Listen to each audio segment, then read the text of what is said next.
Pemirsa, berdasarkan catatan Dinkes Sumsel, dari total 506 dapur makanan bergizi gratis, baru 269 dapur MBG di Sumsel mengantongi sertifikat layak higien sanitasi. Pemerintah daerah terus mendorong percepatan sertifikasi untuk menjamin keamanan pangan program MBG.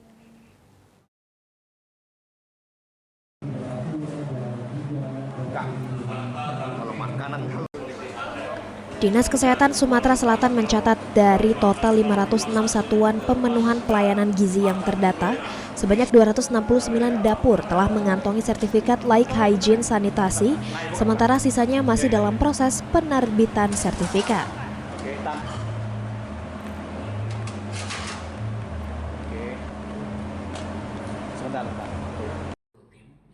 Kabid Kesmas Dinkes Sumsel, Dedi Irawan, mengatakan sertifikasi SLHS menjadi syarat utama dalam menjamin keamanan dan kualitas makanan pada program makanan bergizi gratis.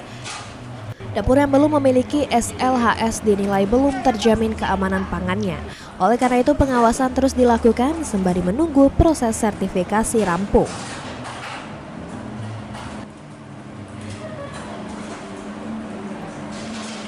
Update sertifikasi dapur MBG di Sumsel sekarang ini sudah terbit 269 SLHS untuk SPBG yang ada di Sumsel. Kemudian yang lainnya terus berproses untuk penerbitan sertifikat. Kita setiap minggu itu ada monet untuk progres SLHS. Bahkan update itu bisa setiap hari kita minta terus progresnya.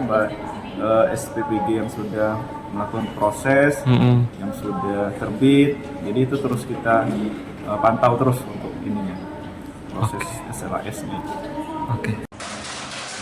Ditambahkan Dedi, dapur MBG dihimbau untuk memenuhi standar kesehatan dan keamanan pangan, seiring dengan target pemerintah agar program MBG berjalan aman dan berkelanjutan.